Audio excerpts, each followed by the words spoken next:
Bom, gente, agora então para finalizar essa primeira questão dissertativa, a gente vai fazer agora a letra C, né? A gente vai fazer a letra C.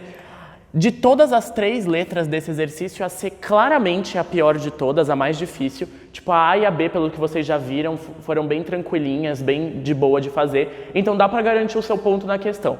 Essa letra C é mais complicada mesmo, ela envolve muitos passos, muitas sacadas que assim é difícil às vezes da gente ter na hora da prova, tipo algumas aproximações para cosseno, que a gente não está muito acostumado, porque acredito eu, ninguém deve ter gostado muito de polinômios de Taylor em cálculo 1.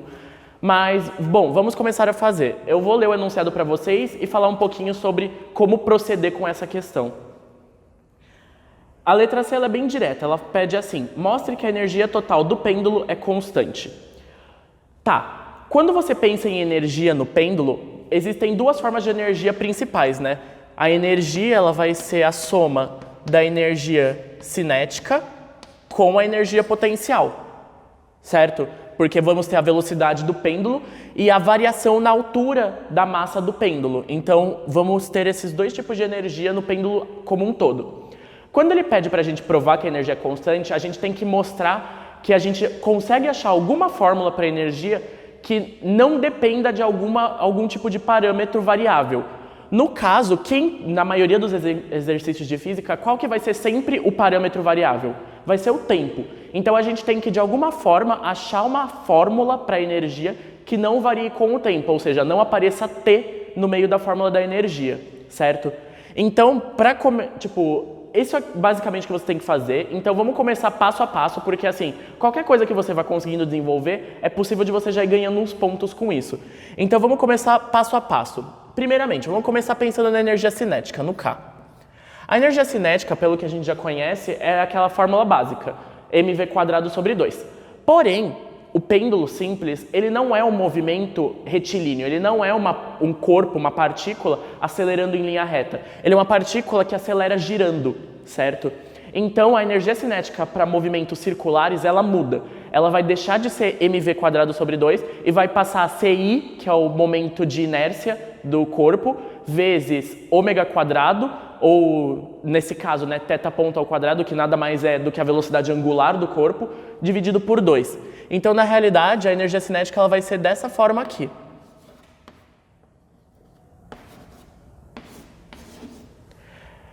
Eu vou usar a notação de θ ponto, né, porque em Física 2 eles gostam bastante dessa notação de derivada como sendo ponto de alguma variável, né, tipo a variável com o ponto em cima. Então, da mesma forma que antes a gente tinha tipo x e x ponto para ser a velocidade, aqui, como tudo varia em função do θ, né, e o θ varia em função do tempo, a velocidade ela vai ser θ ponto, né? Então, vai ser tipo a derivada do θ em relação ao tempo, a velocidade angular. Então, isso é a primeira coisa que eu tenho que saber do meu problema.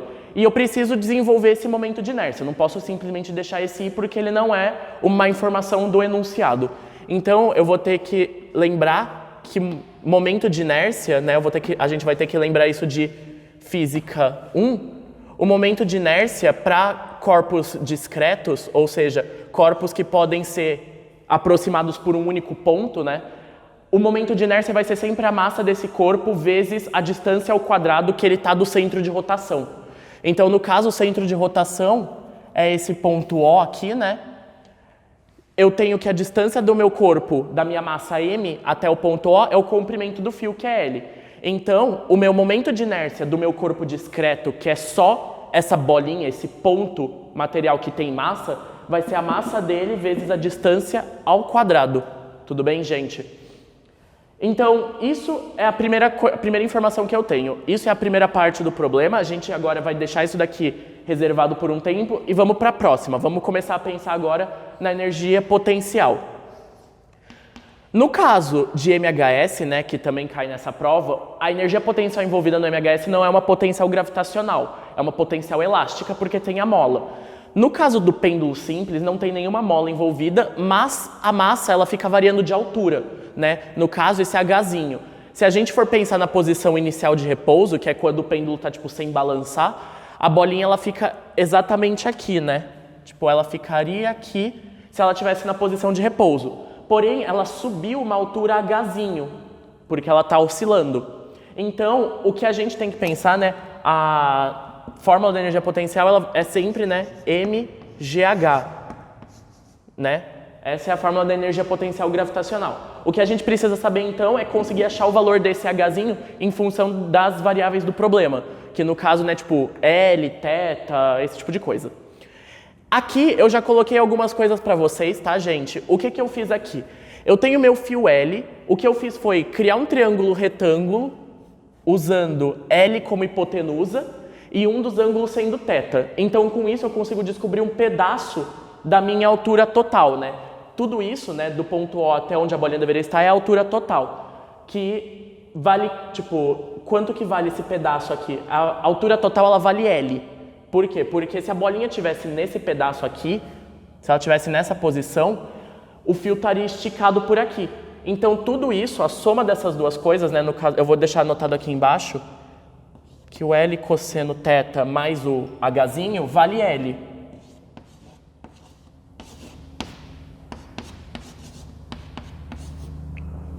Por quê? Porque se a bolinha estivesse nessa posição, o fio estaria esticado aqui e o fio tem comprimento L. Como que eu descobri que aqui é L cosseno? Voltando para aquilo que eu estava falando. Eu montei um triângulo retângulo com o ângulo θ aqui, então tudo que eu fiz foi usar as relações trigonométricas. Se a minha hipotenusa é L, quanto que vale meu cateto adjacente? Vale a hipotenusa vezes o cosseno do ângulo, entre esses dois lados. Então eu descubro que um pedaço da minha altura toda é L cosseno θ. Eu sei que a altura toda é L, porque seria o comprimento do fio, então para eu achar H é só eu isolar. O H vai ser L menos L cosseno θ. Isso daqui tá certo, sem problema nenhum, porque se vocês lembrarem, o cosseno não ultrapassa valores acima de 1, então vão ser sempre valores menores do que 1. Valores menores do que 1 vezes L, L menos isso, não vai dar um número negativo. Então a minha altura tá certa, tá condizente, tá um número real, sabe? Um número que condiz com o problema. O que eu sugiro aqui que vocês façam depois é tirar em evidência, só para facilitar um pouco a vida de vocês.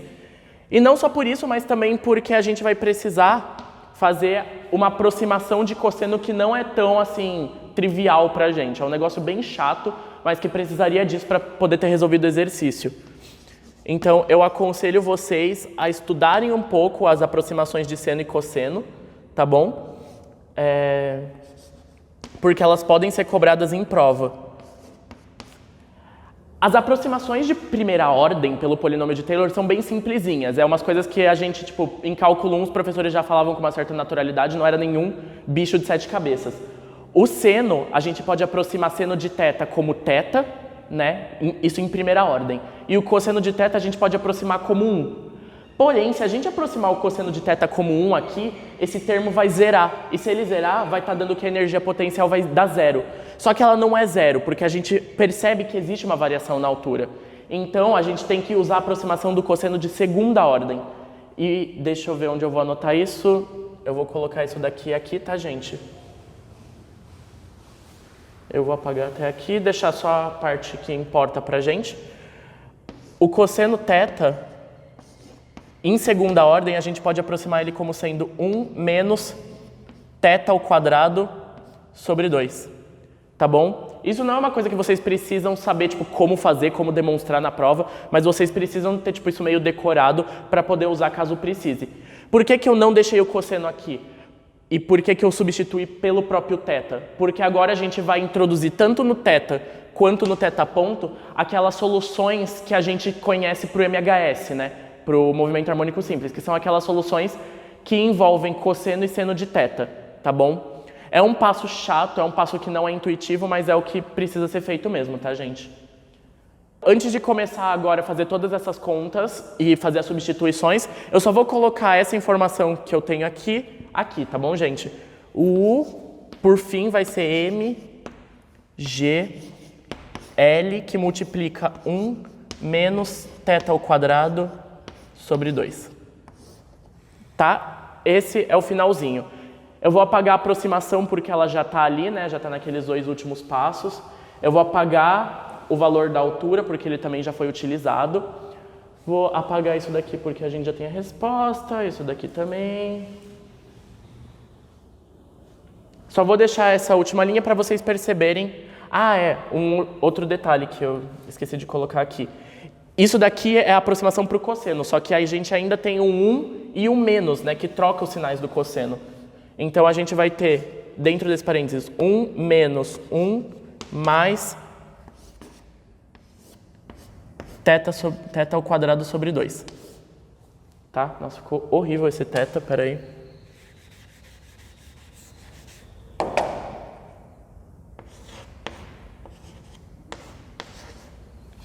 Então, o que acontece é que eu posso acabar cancelando esse 1 e a minha energia potencial ela fica um pouquinho mais tranquila, né? Ela deixa de ter essas somas e subtrações no meio.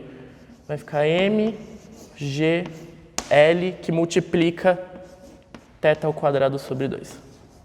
Essa é a resposta final da energia potencial. Se você já tiver conseguido fazer essas duas coisas, cara, você já ganhou boa parte do exercício, tá bom? Isso daqui já deve valer bastante pontos, porque agora o que falta é só conta, entendeu? Tudo que você tinha que fazer de, tipo, sacadas de física, você praticamente já fez. Agora o resto é só conta para você conseguir chegar no resultado final. O que eu vou fazer, então, é utilizar as respostas do as soluções das equações do MHS, né? As soluções das equações diferenciais. O θ, eu sei que ele vale A cosseno de ômega-t mais φ. Né? Essa é a solução para a variável que ainda não foi derivada, no caso o θ.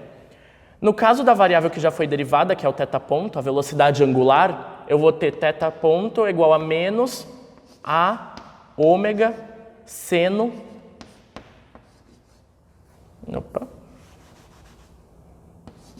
seno de ômega-t mais φ.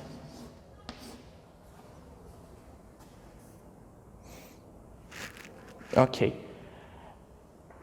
Só um detalhezinho, gente. Amplitude, a letra A é mais geralmente usada para exercícios de mola.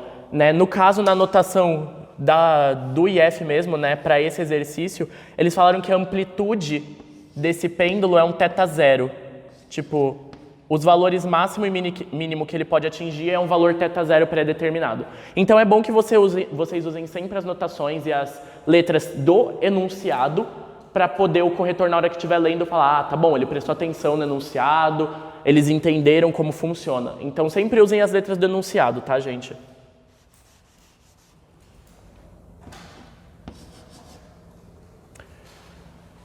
Eu vou então agora escrever, deixa eu ver como que eu vou fazer isso daqui agora. Eu vou apagar a parte da energia potencial, tá, gente? Deixar aqui para vocês só o resultado final. Porque o que tem que ser feito agora é pegar isso aqui, substituir em cada uma delas e no final somar as duas. Porque, mais uma vez, lembrando, eu vou deixar escrito aqui embaixo, todo ponto do exercício que a gente está fazendo é somar a energia cinética com a energia potencial, tá? Então, por isso que no final tem que somar as duas. Deixa-me pensar. Tá, eu já vou começar a somar as duas juntas, tá, gente? Eu vou apagar as fórmulas aqui e depois eu reescrevo elas já com o que a gente precisa no lugar. Acho que fica mais fácil e mais limpa a lousa. O K vai ser igual, então, a m L quadrado dividido por 2 vezes θ ponto ao quadrado, ou seja, é todo esse negócio aqui ao quadrado, cada um dos termos. O menos some, porque o número negativo ao quadrado fica positivo, então vai ficar θ0 ao quadrado, ômega quadrado e seno ao quadrado. Por uma questão de tempo e espaço, gente, eu não vou colocar o termo que está dentro do seno e do cosseno, tá? Eu vou deixar isso daqui aqui por um tempo, então quando eu colocar assim seno ao quadrado, saibam que é referente a isso, tá? Não pensem que eu ignorei o que estava dentro do seno, tá? Mas eu só vou deixar assim para ficar mais fácil. Enquanto o U vai ficar m, g, l, que multiplica... a gente pode tirar aquele 2 em evidência, né? Porque era θ ao quadrado dividido por 2, então a gente tira o 2, deixa só θ ao quadrado. Então, θ0 ao quadrado vezes cosseno ao quadrado. Tudo bem, gente? Agora, na hora que a gente for somar, existem variáveis que tão em comum nas duas fórmulas, mas tem variáveis que não estão. Tipo, aqui tem ômega quadrado, aqui tem G, tipo, aqui tem L quadrado, aqui tem L a primeira. Tipo, tem alguma coisa que não está batendo. Então, uma outra coisa, uma outra sacada que vocês precisam ter é aquela velha sacada do ômega. No caso do ômega, quem que é a frequência natural de vibração para um pêndulo simples? O ômega é aquela informação que a gente, de certa forma, usou na letra B, né? Para calcular o período, o ômega acaba aparecendo. Quem que é o ômega para um pêndulo simples? É a raiz de G dividido por L. Tudo bem? Essa é a frequência natural de oscilação para um pêndulo simples. O que eu quero é, então, tentar substituir esse ômega aqui que está na energia cinética por alguma coisa em função de L e G.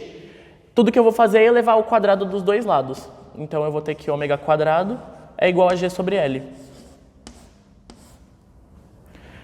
Tendo ômega quadrado igual a G sobre L, eu substituo aqui e agora sim eu posso somar as duas porque elas vão ficar muito mais semelhantes. A diferença de um seno e de um cosseno que vai acabar desaparecendo, entre aspas. Tá? Então, deixa eu colocar aqui K mais U. Ah, não, mentira. Primeiro eu vou reescrever o K fazendo a substituição do ômega quadrado.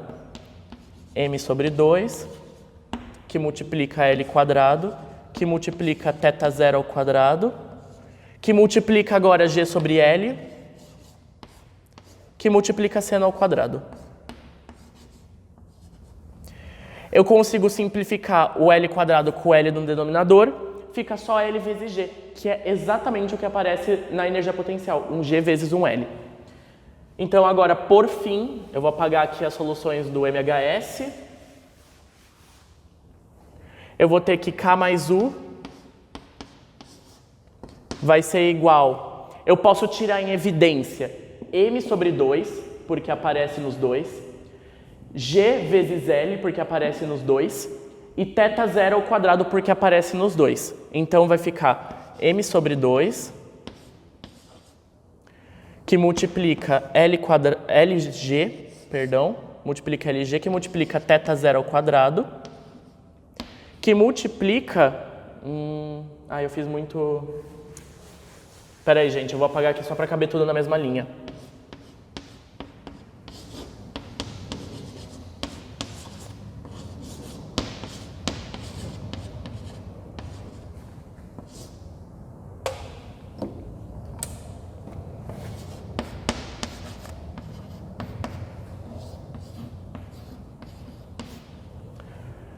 Olha só o que aconteceu, gente.